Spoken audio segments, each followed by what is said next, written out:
Hello everyone and welcome so much to today's CAG Talks. It's gonna be fun today. I'm gonna be talking about I want to call it like my G spot of my personal interests in life. And I figured I'd start with that and go soft from the beginning of CAG Talks. And if you like it, I'll go more into the deep stuff and start doing more research on it, on topics that I'm not so familiar with, to begin with. But for now, though, we're going to jump right into the whole stuff about space. What you can cover in a few minutes of space at least. And we're mostly going to be focusing on space exploration, space, the launch vehicles and such. Because, to be honest, that's where all the innovation and technology is happening today. There's a lot of other fun and interesting stuff about space as well, that we are steadily figuring out every now and again. But it's not the same milestones being reached as we see with space in general today. Of course, talking about space, and I know most people who are also interested in space have heard way too much about them already. But it's impossible to get away from talking about SpaceX nowadays, because SpaceX not only started landing their first stages, but, and this might just be me with, the whole emotional aspect of this thing, but seeing Falcon Heavy launch, and I get that it's not relatable to the moon landing or the moon mission, but we haven't. My generation hasn't had anything like that, right? So seeing the Falcon Heavy launch was my moon landing. I mean, it was crazy, and when you saw the two side boosters land as close to simultaneous as you could possibly expect. I mean, they went into space, turned back, and landed at more or less the exact same time. You could see both of them coming down and just right next to each other, I call it house husband porn, or whatever you want, but that stuff got me going at the spot. But SpaceX is also so much more than Falcon Heavy, or the Falcon 9 for that matter. SpaceX is a company with a vision, and a powerful vision at that. They want to bring, humans to Mars is their end goal. And I see a lot of people out there talking about the dangers of living on Mars, the dangers of space in general, and asking SpaceX how they intend to keep people on the surface of Mars safe. To keep them alive, basically. And my thoughts on that is, well, do you often ask your bus driver how he intends to keep you safe at home? Because SpaceX is a launch provider. They provide the vehicle. So it's not even the bus driver. It would be calling the company who made the bus that the bus driver drives and asking how they intend to keep you safe at home. That said, it's Elon Musk. If we were gonna bet on anyone, I'd say he's a far better, or far safer bet than most are, right? And even if Elon Musk and SpaceX does not fix the whole, or come up with a solution for the whole living on Mars aspect of it, there's a bunch of others who will also work towards that goal, because NASA has the same sort of objectives. They want to also land people on Mars, keep people on Mars. Of course, NASA works in a lot of different ways, and don't get me wrong, SpaceX and NASA is not competitors. In fact, SpaceX is, or rather, NASA is SpaceX's customer. We also have, Mars One is not what they're calling themselves. Not sure how that went, but there's a lot of organizations who want to colonize Mars and wants to take the next step for humanity, and that's what it's all about. One company doesn't have to fix everything.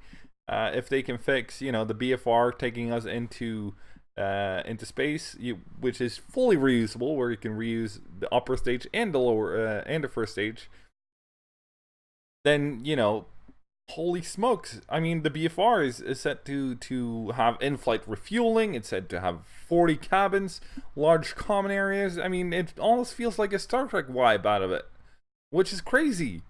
And if you got that going, like it's basically like a enlarged bus going from Earth to Mars, albeit every 2 years, a very infrequent service. But that would give a huge opportunity, because the BFR will also be incredibly cheap to run. I mean, you can do the one Atlas or a bunch of BFRs, and that's the whole point of it. It brings the cost so enormously down. And if we're being honest about it, if the technology is in place and the costs go down, which they do as technology advances and as technology stays, which is one of the reasons why SpaceX is so successful, because the technology didn't advance so much and the prices stayed the same, or stayed miles up there.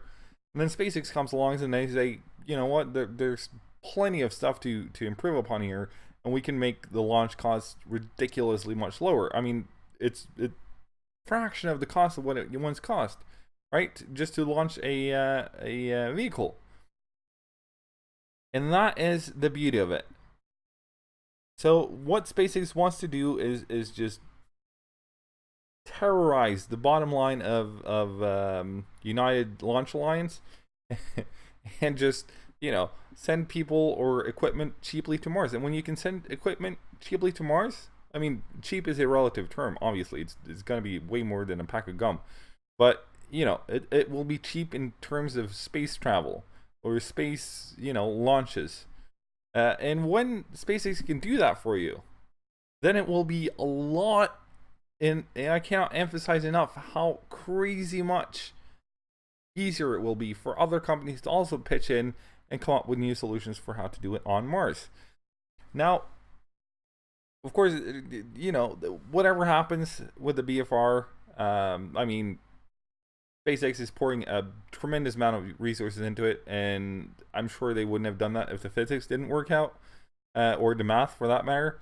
So they are onto something, and of course it's still in development. We haven't seen any BFR varieties fly yet, but we're getting there. One step at a time, not go too fast forward. We're getting there, all right. As far as or at least the last estimate I saw, keep in mind it's Elon Musk time, which means probably going to be delayed. But they were talking about 2019 as starting to test it.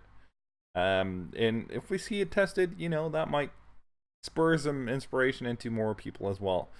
But whatever happens, I'll be sitting down with popcorn and snacks for the debut, and that is if I can't manage to be there and see it all live, because that will be a huge moment for humanity.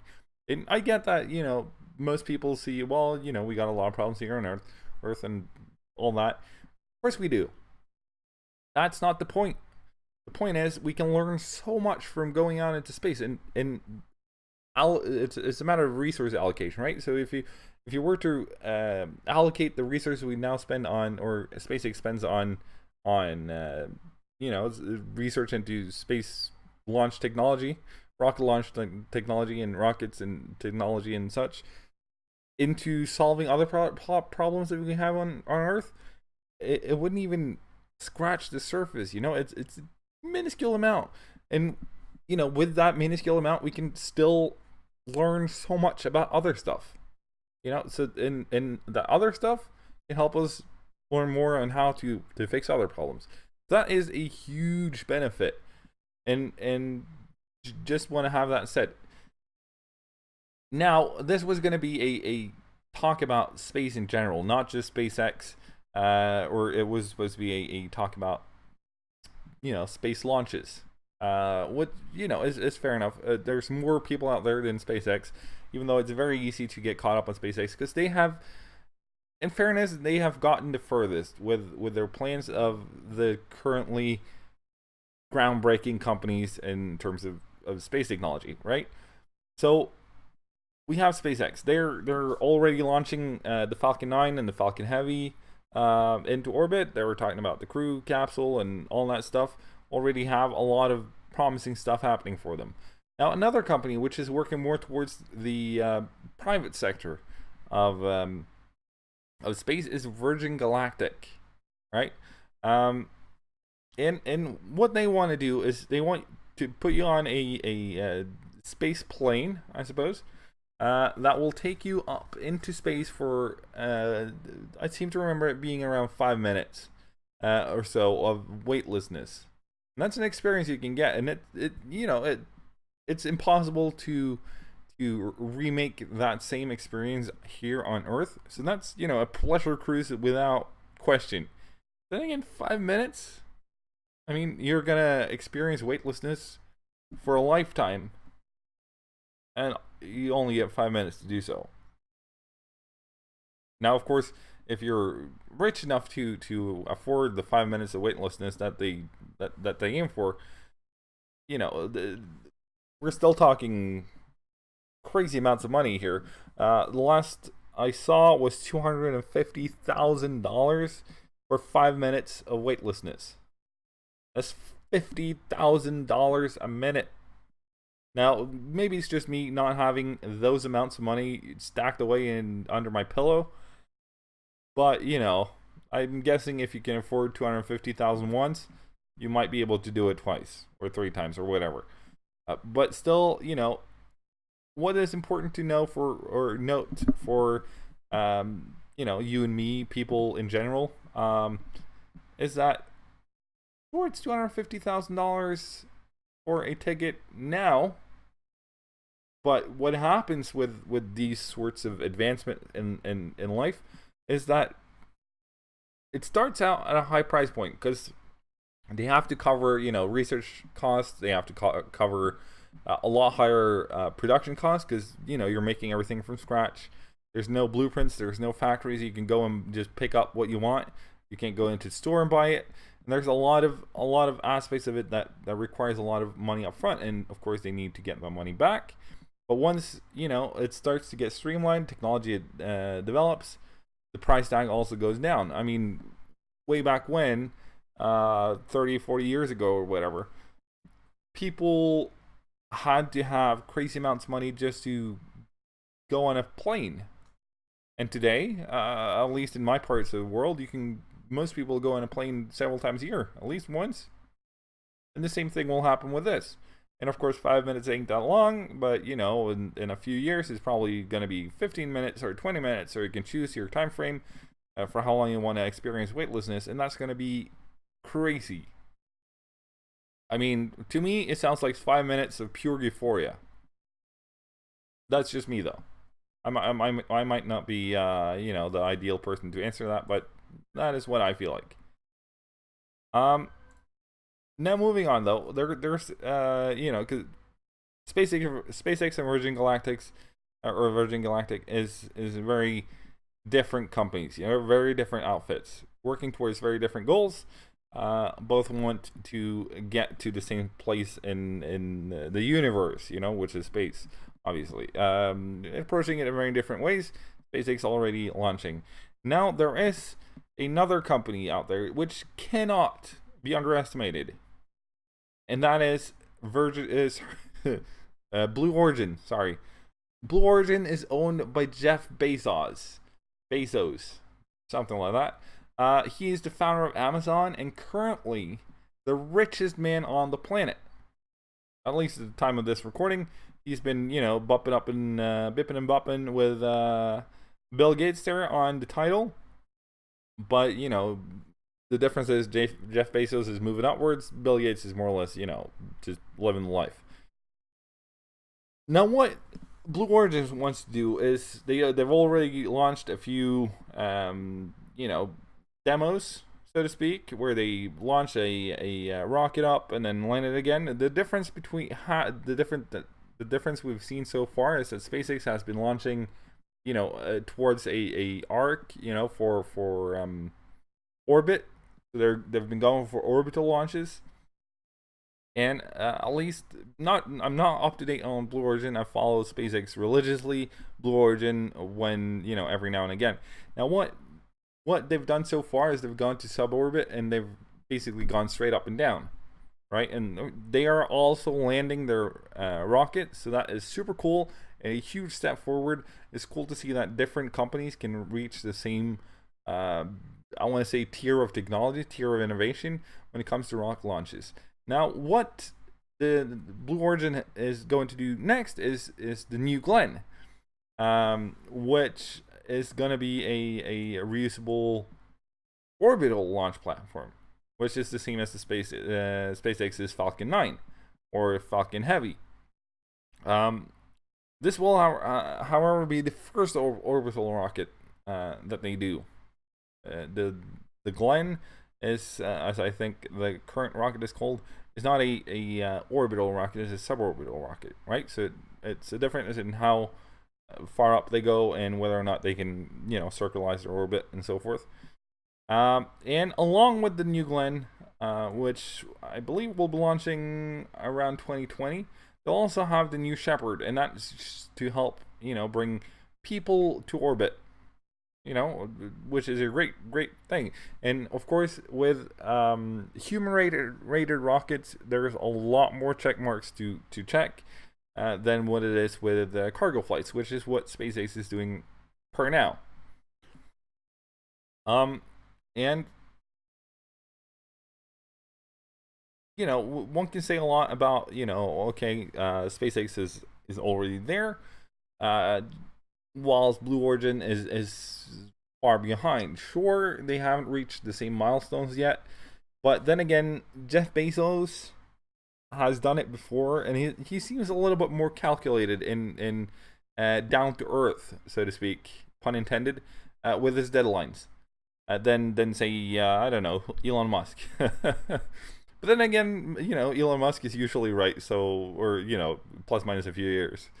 But I mean, there's also a lot of other interesting stuff coming out of just Jeff Bezos, which is, he wants to set up a base on the moon rather than Mars, and he wants to, the vision I heard him talk about was his wish to put or move a lot of heavy industry up to the moon, which, for those who are interested in solving other problems than just, researching space because it's fun, that will solve or help us solve a lot of our current issues with the environment, or at least it will help soften, our environmental impact.